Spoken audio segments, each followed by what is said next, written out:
Judiciary का जो हशर हुआ है इसमें सिर्फ इस्टेब्लिशमेंट और हुकूमत का किरदार नहीं है बल्कि जजेस के अंदर से मुकम्मल सहूलतकारी हुई है। अगर आवाम को पता लग जाए कि जजेस किस हद तक गिर गए हैं आप कानों को हाथ लगाएंगे।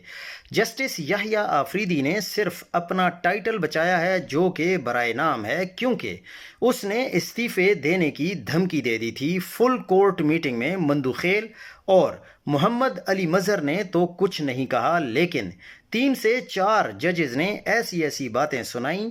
27वीं तरमीम के हवाले से इतनी क्लास ली याहिया आफरीदी की कि याहिया आफरीदी डिफेंसिव हो गए और बहुत शॉक्ड थे कि ये जजेस भी बोल रहे हैं।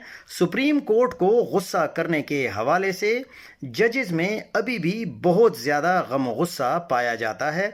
इस्लामाबाद हाई कोर्ट के 4 जजेस ने हाल ही में अपनी हाई कोर्ट के अकाउंट्स डिपार्टमेंट से राब्ता करके रिटायरमेंट के बाद अपनी मुराद की मुफस्सिल मालूमात तलब की हैं।